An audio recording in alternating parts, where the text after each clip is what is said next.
Halo sobat, selamat datang di Mahrenflix. Kali ini kita akan nonton bareng film yang berjudul Identity yang dirilis tahun 2003. Gak usah lama-lama, langsung aja kita mulai. Film dibuka dengan seorang psikiater bernama Dr. Malik yang sedang meninjau dokumen, rekaman, dan berkas milik pasiennya Malcolm Rivers. Menurut catatan, Malcolm lahir dari seorang PSK dan mengalami masa kecil yang traumatis.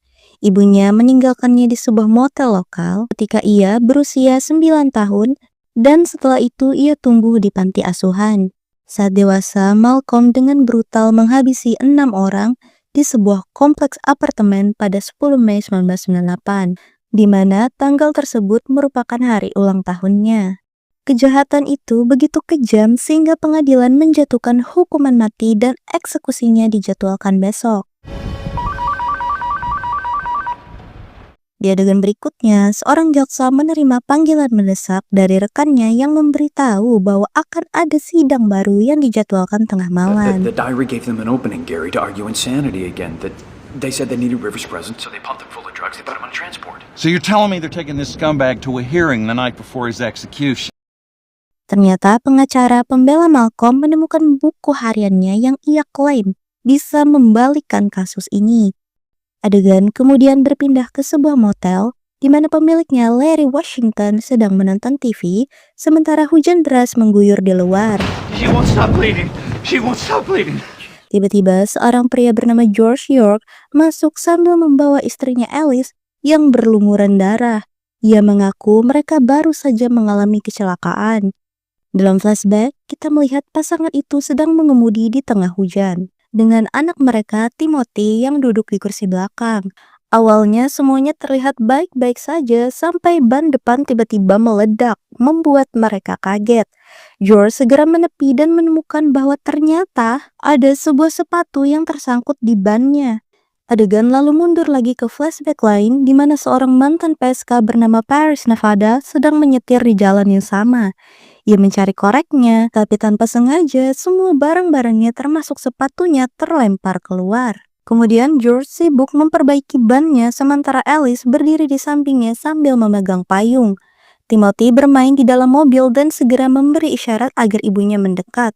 Alice berusaha menghampirinya, tapi tiba-tiba dalam flashback selanjutnya, terlihat seorang pria bernama Edward Dakota sedang menyetir limusin, membawa seorang aktris bernama Caroline Suzanne. Baterai ponsel Caroline tiba-tiba habis, jadi ia meminta Ed mencari charger di tasnya. Namun, Ed malah teralihkan dari jalan dan akhirnya menabrak Alice. Ed yang panik ingin menolong Alice, tapi Caroline bersikeras agar mereka kabur. Ed mengabaikannya dan tetap keluar mobil untuk memeriksa kondisi Alice.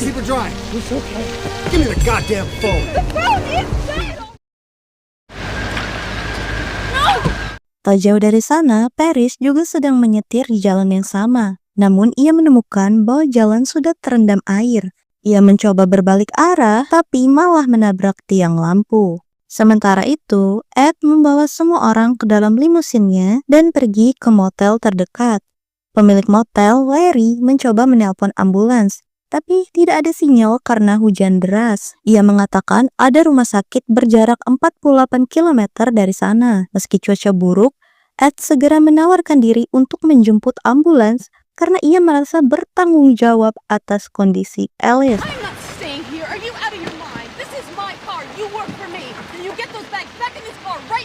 Caroline menolak dan tidak mau turun dari mobil, tapi Ed mengusirnya dan tetap menyetir pergi.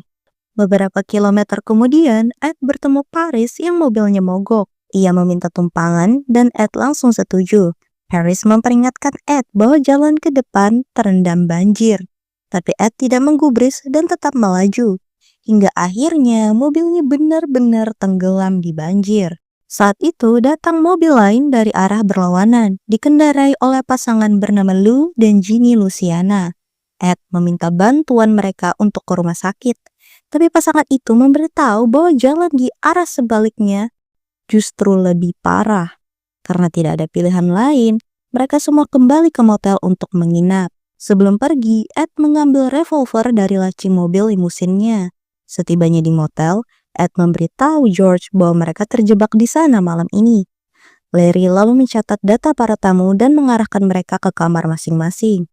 Tak lama kemudian, seorang polisi bernama Rhodes tiba di motel dengan seorang tahanan di mobilnya.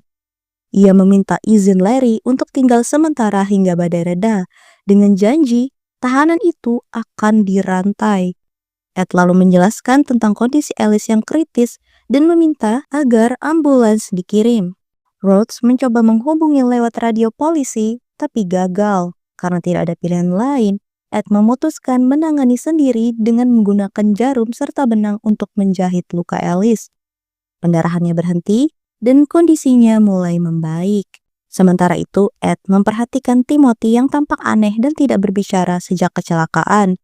George menjelaskan bahwa ayah kandung Timothy yang punya temperamen buruk sudah pergi 2 tahun lalu dan sejak itu Timothy jarang bicara.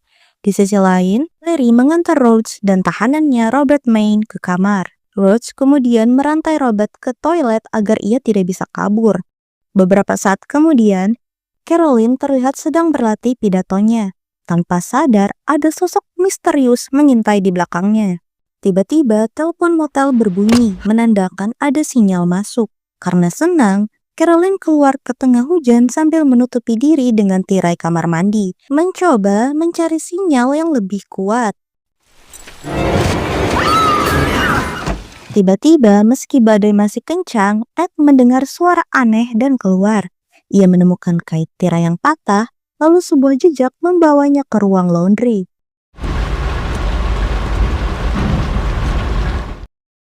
Di sana, ia melihat beberapa mesin cuci berputar, dan dari salah satu mesin terdengar sesuatu yang janggal. Saat diperiksa, Ed menemukan pemandangan yang mengerikan.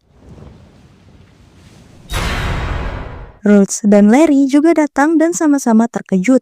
Mereka menemukan kunci kamar nomor 10 yang ternyata adalah kamar Rhodes. Tanpa buang waktu, mereka semua menuju ke sana dan terkejut melihat Robert sudah kabur.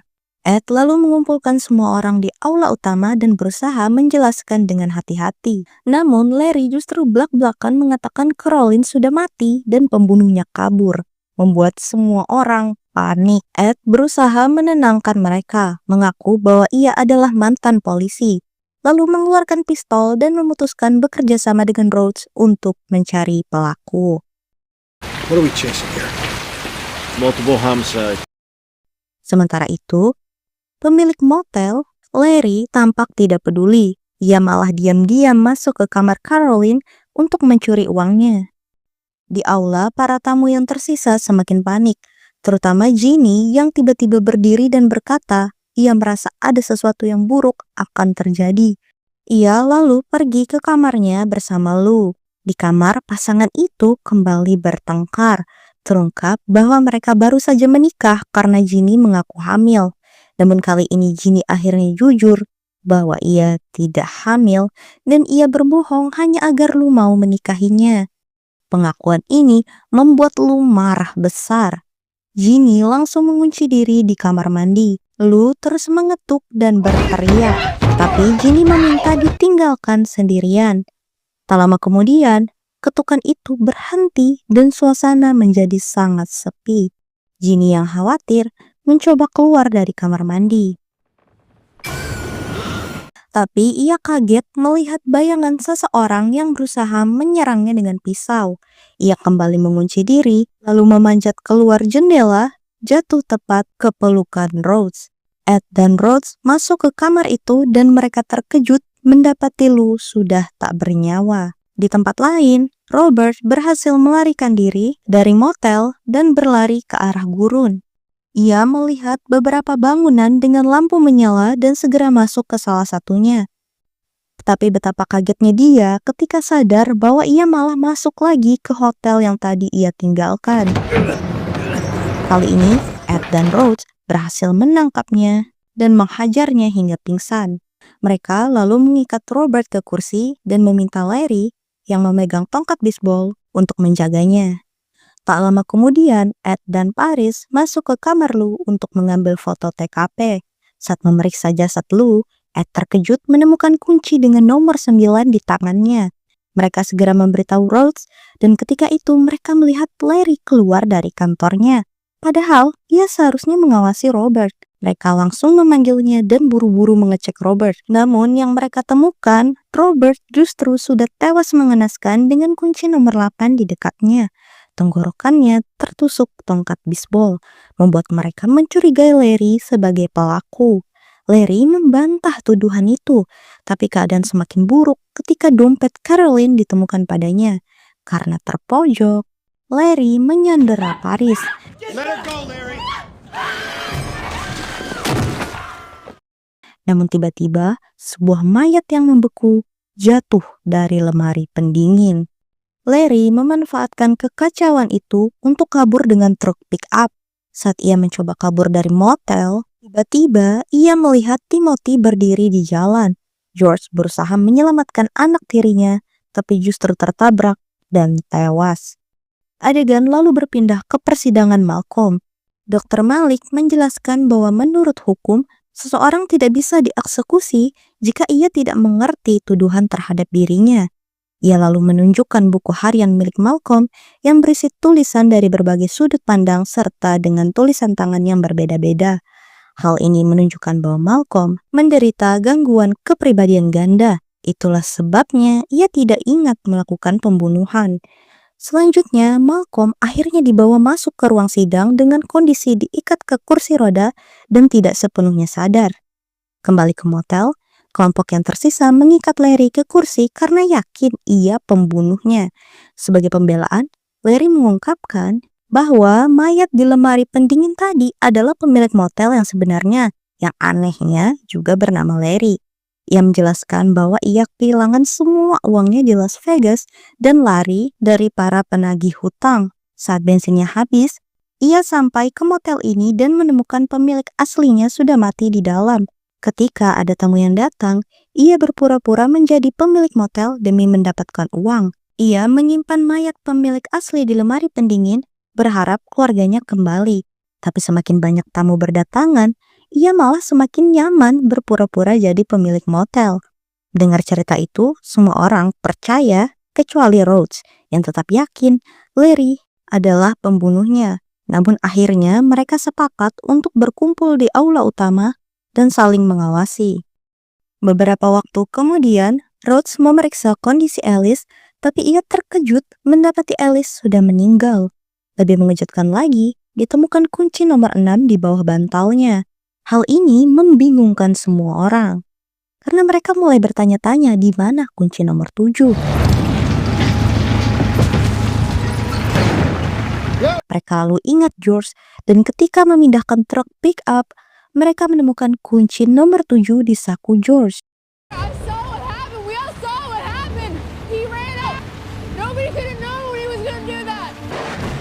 Semua terkejut karena bagaimana mungkin pembunuh memprediksi kematian mendadak George. Setelah melihat semua itu, Ed sudah muak. Ia menyarankan agar Paris, Ginny, dan Timothy masuk ke mobil dan berkeliling sampai subuh. Namun entah kenapa, Rhodes bersikeras agar semua orang tetap berada di TKP. Ketika Ginny dan Timothy masuk ke mobil, tiba-tiba mobil itu meledak. Semua orang bergegas memadamkan api, tapi mereka terkejut melihat Ginny dan Timothy menghilang. Anehnya, jasad George juga tidak ada lagi. Mereka lalu mencari ke seluruh motel, tapi semua mayat, Robert, Lou, Alice, bahkan kepala Caroline juga hilang. Paris langsung mengalami mental breakdown. Ia berteriak ingin hidup karena minggu depan ia akan berulang tahun yang ke-30. Mendengarnya, Larry mengatakan bahwa ulang tahunnya juga minggu depan. Mengejutkannya lagi, Rhodes dan Ed mengatakan hal yang sama. Mereka lalu memeriksa fotokopi identitas para tamu dan mendapati semua orang ternyata lahir pada tanggal yang sama, yakni 10 Mei. Saat itu juga, petir menyambar atap motel dan listrik padam. Ed terus memeriksa identitas para tamu dan ia menyadari semuanya dinamai dengan nama negara bagian. Rhodes, Rhode Island. Ed lalu seperti masuk ke kondisi trans, di mana ia mendengar suara-suara di dalam kepalanya. Beberapa detik kemudian, ia terbangun di ruang sidang bersama Dr. Malik dan yang lain. Dokter berkata, Ed melewatkan janji pertemuan, lalu bertanya kemana ia pergi. Ed pun menceritakan semua yang terjadi di motel. Dokter Malik kemudian menunjukkan foto Malcolm dan bertanya apakah Ed mengenalnya. Ed menggeleng. Seorang pria lain lalu memperlihatkan foto-foto korban pembunuhan Malcolm.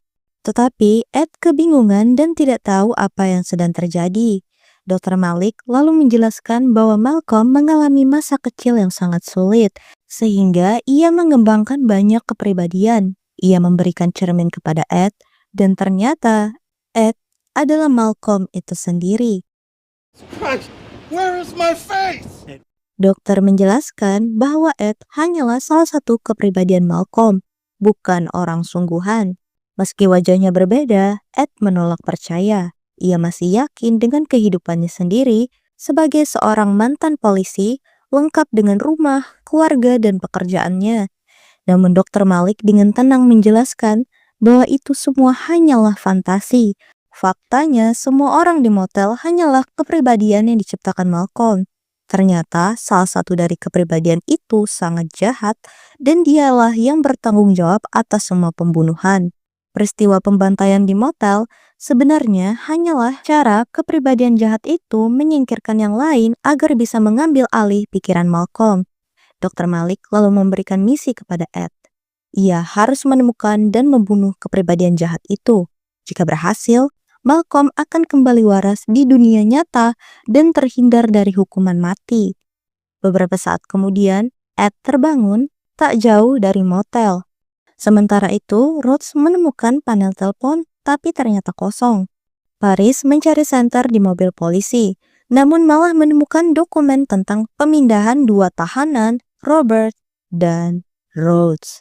Flashback singkat menunjukkan mobil polisi itu di jalan raya, mengangkut Robert dan Rhodes yang sebenarnya juga tahanan. Rhodes mengambil pisau kecil dari kaos kakinya dan menghabisi polisi yang mengemudi, lalu mengambil pakaiannya. Di masa kini, Paris membuka bagasi mobil dan menemukan mayat polisi asli. Ketakutan, ia berlari kembali ke motel sambil memanggil Ed dan Larry. Namun, ia malah berhadapan dengan Rhodes yang menyadari penyamarannya telah terbongkar.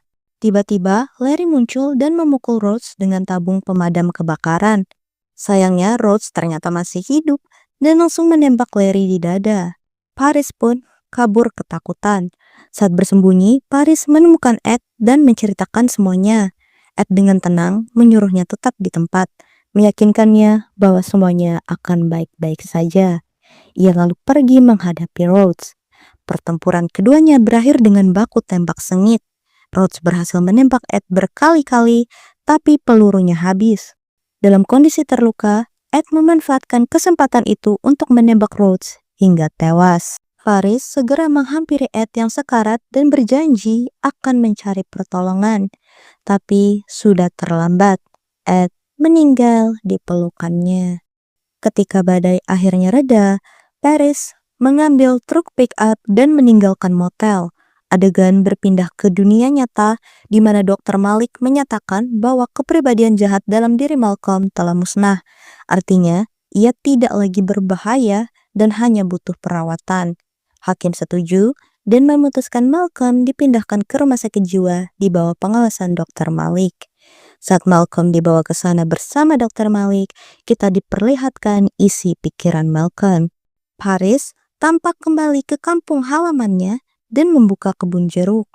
Suatu hari saat ia sedang bekerja, ia menemukan kunci kamar nomor 1 terkubur di tanah. Tiba-tiba muncul sosok kecil membawa linggis, yakni Timothy. Ternyata ia masih hidup dan dialah kepribadian jahat yang sebenarnya. Rangkaian flashback memperlihatkan bagaimana Timothy mengatur semua pembunuhan di motel, termasuk pura-pura mati. Di adegan terakhir, Malcolm berusaha melawan kepribadian bocah itu, tapi gagal. Timothy membunuh Paris dan mengambil alih Malcolm sepenuhnya. Saat Dr. Malik membuka pintu sel untuk berbicara dengan Malcolm, ia langsung dicekik hingga mati. Dan disitulah film berakhir. Oke teman-teman, terima kasih sudah menonton. Sampai jumpa lagi di video berikutnya.